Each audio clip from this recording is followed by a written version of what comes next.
Okay, so we are live, and thank you so much to Edith at Scrapbooking with Me Boutique for sponsoring the kit for tonight's show, and for her design team for promoting the kit. I really appreciate it. So tonight, let me go through the kit real quick with what we have.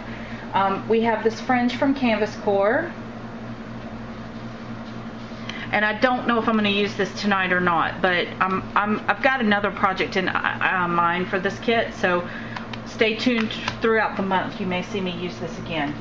And then we got this awesome stamp. It's called Edges from Kreiser Craft. I love this. This is going to be like a staple. I'm going to be using this from here till eternity.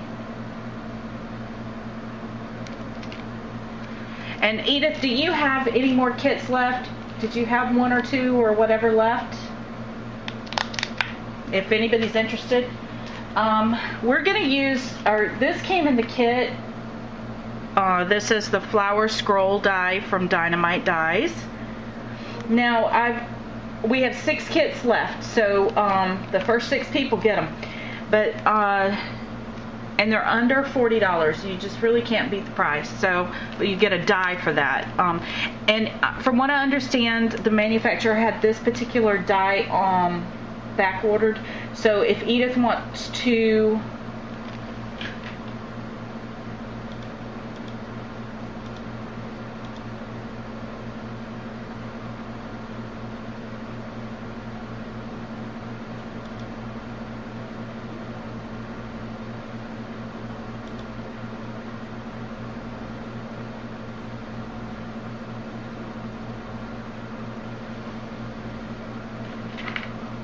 we have this die from Dynamite that we're going to use tonight. And then the star of tonight's show is going to be this paper collection, which is just fantabulous. Gorgeous, gorgeous, gorgeous, gorgeous. Who doesn't love this?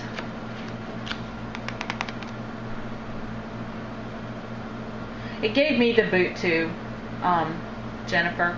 You're not alone.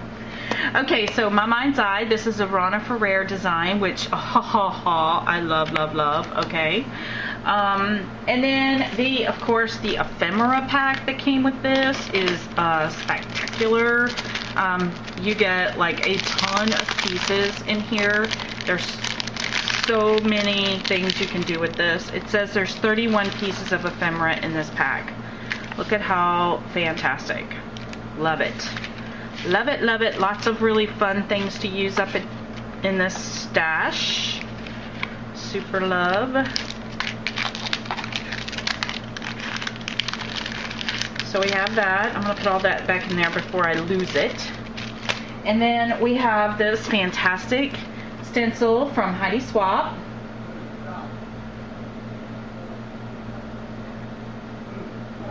Oh, so there's a Labor Day sale of 10% off today only. So the kit is included in that, and there are only 6 kits left. So get with Edith if you guys want one, or Tammy. Edith, you're not modded anymore. Let me mod you again. Oh, now it's showing you modded. Okay, so we have that. And then in addition to the kits, some of you guys, if you had the option to buy the kit without the die, and I think we had these or something, I don't know.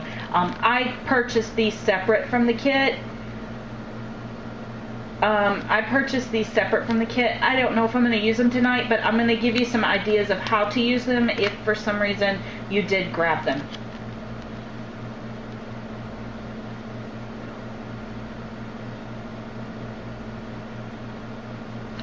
Okay. And then pulling from last month's kit, I'm going to use some of this watercolor paper from Tim Holtz to show you guys how to make something. And in addition to the kit, oh, and this was also in the kit. This is a Faber-Castell Design Memory Craft Stampers Big Brush Artist Pen in the Nougat number 178. So it's a nice chocolatey brown. And then in addition to the kit, I bought this stuff from the store, from Edith's store, so I'm going to kind of showcase some of these. I'm going to use the Raise stencil from Tim Holtz. So this is available in the boutique. And then the gelatos from last month, I think we used this blue last month. And then the pink, I don't have the pink with me. This was just out on my desk, but either pink would work. This is just another pink gelato. So these were in last month's kit. So we're going to use those. And then I've also pulled out of my stash, and any inks will do. You do not have to use these, but I'm going to use the Prima Pastel Green and the Old Rose ink today. If you have the Tim Holtz inks, you could definitely use those too. You know, any ink will do. We're just going to color up our dynamite dyes with these. And then I'm also going to use a simple, this is just a child's watercolor set that I got for like $4 or $5 from a dollar store. So this is a really good watercolor set. We're going to use these tonight too. And then I'm also going to use from last month's kit. We had some gesso, so we're going to use that. We're going to use some whipped spackle from last month's kit. And I'm also going to use some gold embossing powder. You can use any color embossing powder you want. I just happen to be a big, huge fan of gold these days. And this one is called the Queen's Gold. And if you have Princess Gold, it's the same color, I think, from Ranger. Okay, and then I just pulled out some yellow paint. This is just some yellow acrylic paint. And then, of course, my tried and true Tombow mono adhesive, which is almost empty. And then one other thing I want to kind of go over with you guys. Several Ustreams back many moons ago, in a galaxy far, far away, I shared with you guys these doilies that I made. These are just standard cake doilies, pastry doilies you get in the cake decorating section. And I sprayed them with Krylon spray paint. I sprayed them with this metallic gold Krylon spray paint.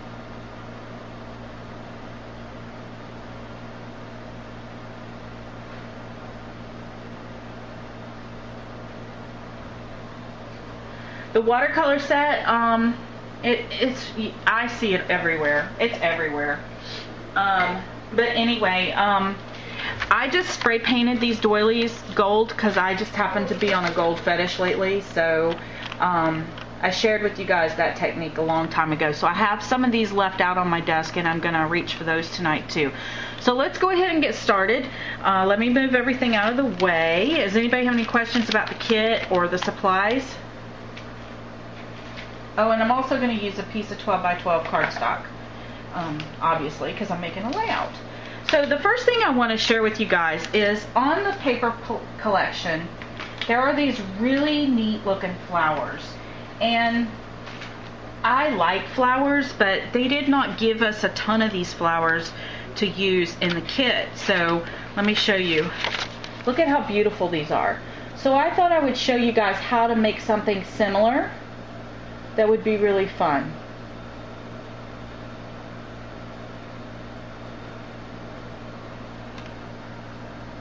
Oh my goodness, I love that whip spackle. It is awesome.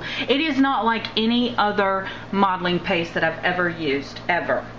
I don't even know how to tell you how it's different. It just really is different.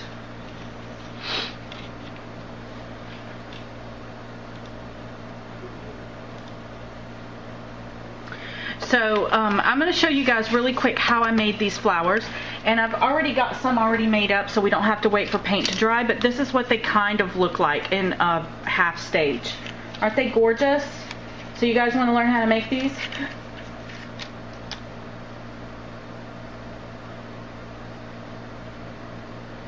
We are recording, so if you have to drop out, we understand. There's a lot going on, getting kids ready for school and stuff like that. So it is recording at this moment. I am recording from a exterior source other than Ustream, so we don't have any hiccups.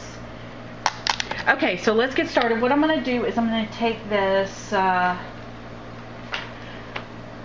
did I do? I just buried it. This is the Distress watercolor paper that we got last time. Now you don't have to use watercolor paper. This was just provided in a kit that we've used in the past, and I like to use my kits over and over again.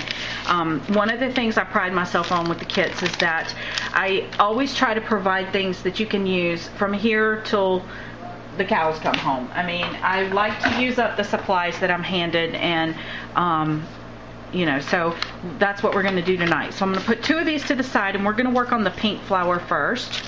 And all I'm going to do is take this simple watercolor paper, and I could use gelatos, but I wasn't sure who had gelatos in their stash, and this kit is actually a really nice watercolor set that you can get relatively inexpensively everywhere. So like I said, it's a child's watercolor set. It's nothing fancy. And all I'm going to do is, this is just a bottle of water. I'm just going to spray along these greenish blues and the orangish pinks, because those are the colors I'm going to use tonight. Okay, and I'm just going to get them good and saturated. And then I'm going to take my watercolor brush, and watercolor brushes are typically a natural hair. And for the pink flower, it has kind of an orangish undertone. So I'm going to pick up some of this orange, and I'm just going to use the top of my thing here for color palette. Then I've got some water off to the side. I'm just going to wet my brush really well, and I'm going to pick up some of this hot pink color on this palette. And I'm going to mix those 2 colors together.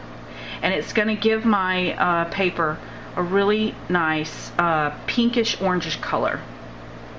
Now, it's going to be a highly concentrated color because I'm using very little water, but if you want, just make sure you don't cross-contaminate. I like to rinse before I pick up another color.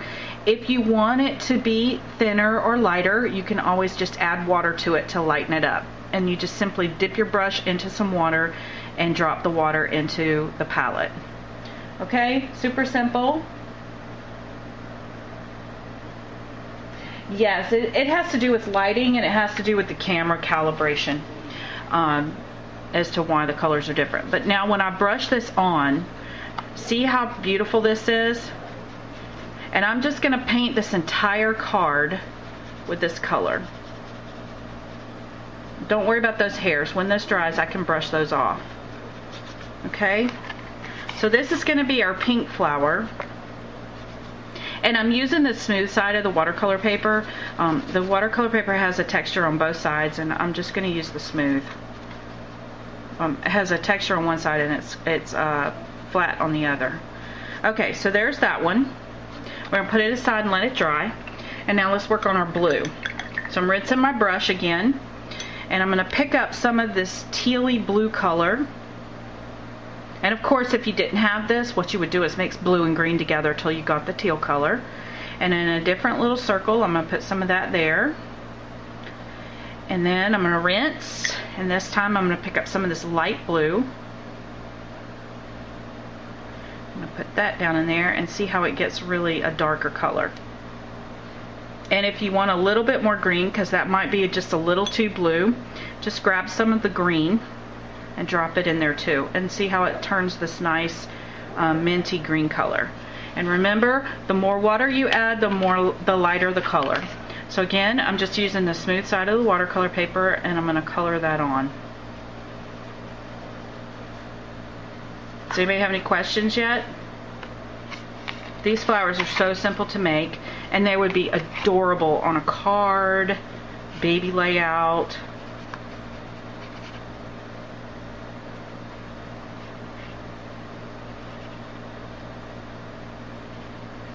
And I'm not being too technical with the way my brush strokes are, because it doesn't matter. You won't see them. Okay, so now I'm going to put that one to the side, and I'm going to put this away because I don't need it anymore. So I'm just going to wipe this off and put this to the side. Now let's work on, I think this one, let's see if it's dry enough. I think it is. Let's just hit it with the heat tool just to make sure it's good and dry. Anybody have any questions? It takes seconds. I mean seconds, really. Not long at all. Okay, this next step may take a little bit longer, but that step doesn't. Okay, so this is all we're going to do is take your scissors. This is not rocket science here. You're going to start off in a corner, and I'm just going to rock my scissors back and forth in a circular shape And it's, the more irregular it is, the more better it is. Is that a word? the better the flower looks. So I'm just rocking this back and forth until I have a kind of a wonky circle shape. Okay? And I'm gonna do that, and I'm gonna pick up maybe a few of these. And you can make them bigger or smaller. I think it's gonna look better the more shapes, the more sizes you have. Okay? See? So there's a big one, and there's a small one. And that's all I'm gonna do for tonight. You guys get the drift on all of them, but I just wanted to show you how to mix the colors. Okay, so now we're gonna work on the yellow part. And I'm gonna take a little tiny bit of this gesso and a little tiny bit of this yellow paint, and the color is called Pineapple 20542, and it's by Apple Barrel. Again, super cheap stuff. You can get it for like under $1 at any craft supply section. I think you could, any color would be fine, as long as it's yellow, because the paper has a lot of yellow in it. And seriously, that's about all we need right there. And then the back side of this popsicle stick, I'm gonna dip off some of this gesso, and I'm gonna put it right there. And the more gesso you use, the lighter it's gonna become, obviously. So I'm gonna just put that there. See, that's why I did this board, because this keeps my surface clean, so I can just move the board out of the way instead of having to spend so much time cleaning. Okay, so now I'm just gonna take that popsicle stick and mix those colors up.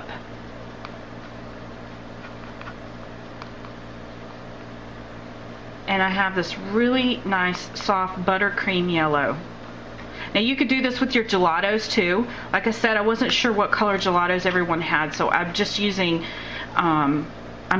paint, because I figured it's the easiest thing people can come up with. But you definitely could use your gelatos to do this too. So now I have my brush, and it's wet, but I've cleaned it off because I don't want that blue. So I have like a little paper towel here off to the side.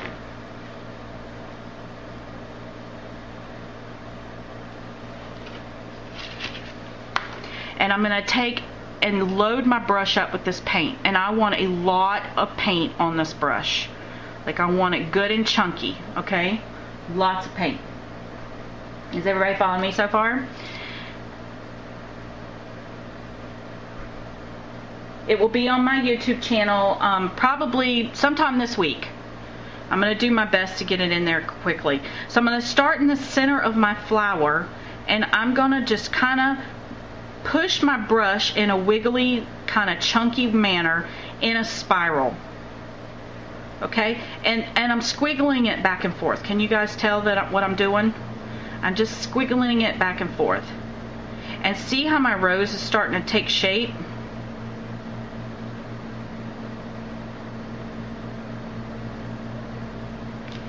So that's what we have. Can you guys see it?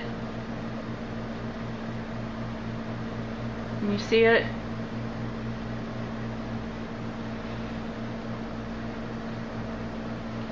These are dollar store brushes. These are the cheapest brushes you can find, because I have the worst habit of leaving paint on them, and they're disposable.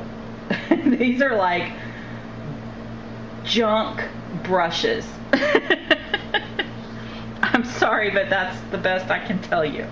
Junk brushes. Okay, so you guys want to see that again? We'll do it on the smaller one. Now this smaller one, we may need to darken these up a little bit. I don't know, they're a little pale, but anyway, you're just gonna start here in the center and just kind of push it out in a spiral, and load your brush up with paint so there's lots of paint. And I'm holding my brush up and down, and I'm just gonna kind of wiggle it around until I have a spiral. Okay? Easy. They do hold a lot of paint. They do. They're super chunky. Okay, now I'm going to wash that off, because I don't, well, maybe I shouldn't wash it off yet. I don't need this yellow anymore. So this is what I did. When I got done painting the centers of my flowers, I wet my brush really well. And I picked up all of this yellow paint, and I just brushed it onto another one of these pieces of cardstock. You can tell they're cheap brushes because they're leaving these little hairs behind, but when they dry you can pick the hairs off. I would never use this for fine painting or fine art. This is scrapbooking 101.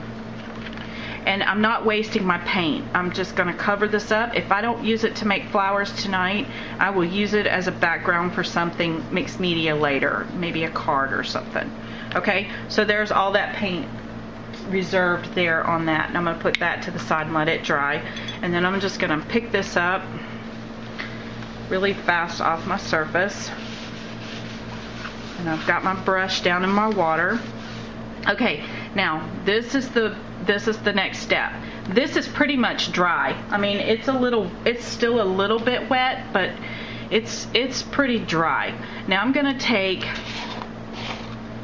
I'm just gonna use a different brush just because it's clean. And I'm gonna pick up another nice helping of this gesso. Okay, so then I'm just going to come around and in the negative area, just in spots. I don't necessarily want to cover everything up that I just did, but I'm just going to kind of outline a few of these areas with the white. Okay, and let me see if I can find something to contrast so you guys can really see the color. Hold on.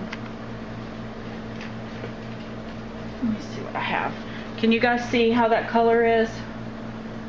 See how I'm doing that?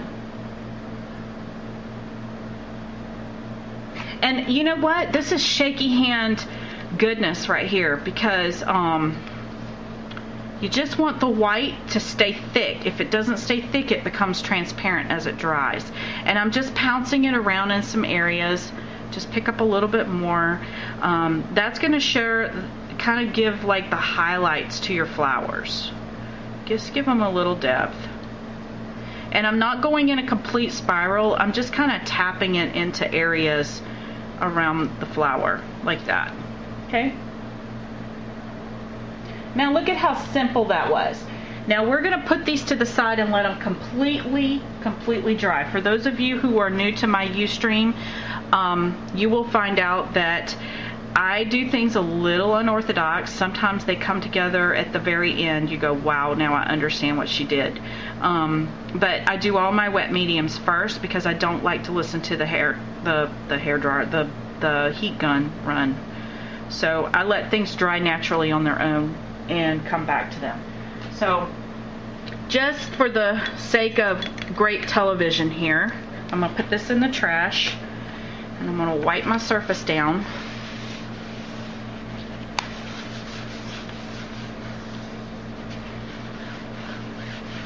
Okay, put that in the trash. I don't need it. I've already completed this same process with these flowers, so they're nice and dry. Okay, I think I only have one yellow one finished. But next, what I'm going to do is I'm going to take my Stanford's Big Brush Artist Pen and the Nougat. This is number 178, and I am just straight up and down again.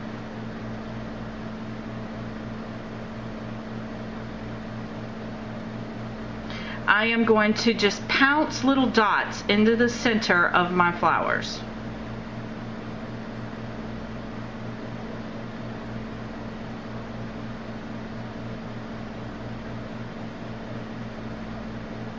Until they look like this. And voila, you have just made your very own poppies. How cute. And it was so simple. And you know what? Don't overthink it, because I think sometimes we do want things to look so perfect, but the more whimsical this looks, the better. And I think the fact that we roughly cut them, we didn't use a die cut, and we just roughly painted them, gives them that little hint of whimsy that makes them fun. And I want to show you this up against this. Look at this. How cute. Okay? Is everybody following along? Everybody got it?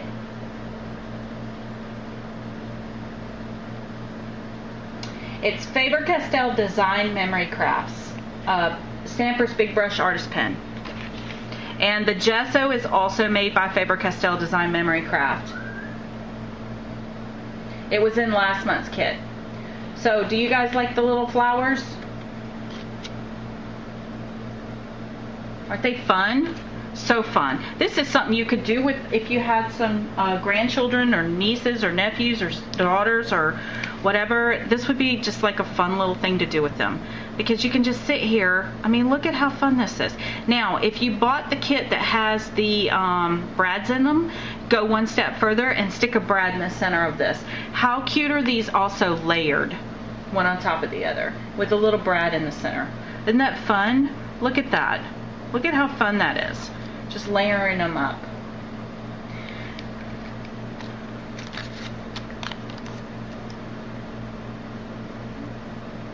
And it's just pouncing. Pounce, pounce, pounce. This is so relaxing. I'm telling you, I could do this for hours. Hours, hours, hours. And the reason you want to pounce and not color is because you want that dotted effect. Because that's what stamens look like. I know, they are perfect, aren't they? Okay, so that's all we're going to do for those right now. And again, you want the paint to be good and dry before you do this step, because you don't want to contaminate your marker here.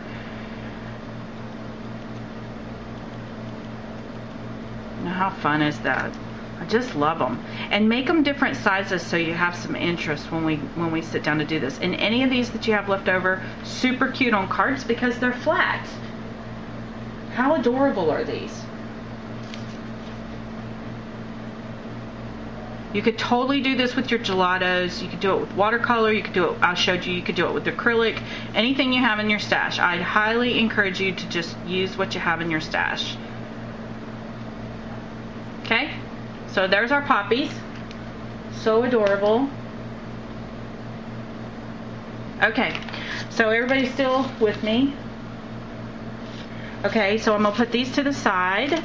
Now, the next technique, you're going to just go, oh my goodness. Okay, so we're going to pull out our layout now. And I'm going to put that to the side. I've got my paper. Now, the Rana Ferrer style is very layered.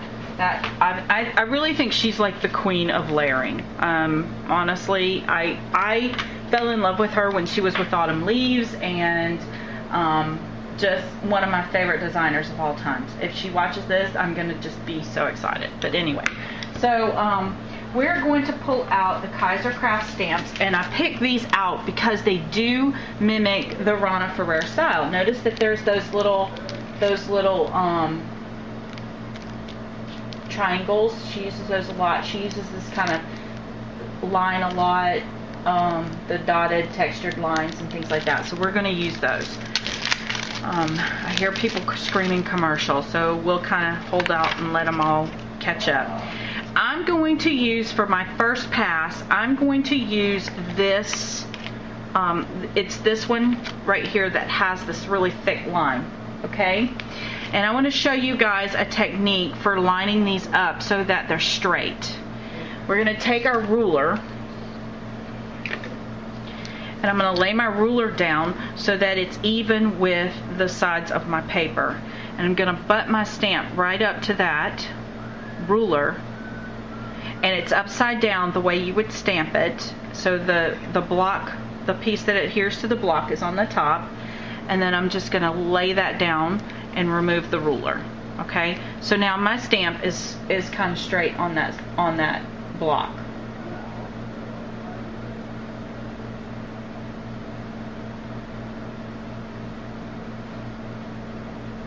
Okay, so now I'm going to take this Stanford's Big Brush Artist Pen. And now you don't have to use this brown if you have a different color you want to use. We just wanted to start building out your collection of these pens. So we've started adding them to the kits. So I like the brown because this paper has a lot of brown in it. And I'm going to show you a sample of where I'm going with this. In the paper collection, you can really see that brown line right there. That's what the effect we're going for. Okay? So, the thing about these Stampers Big Brush Artist pens is that they are made with India ink. And if you watch my videos, I say this over and over and over again. But they're perfect for stamping because they go on temporary and then they dry permanent on a prepped surface.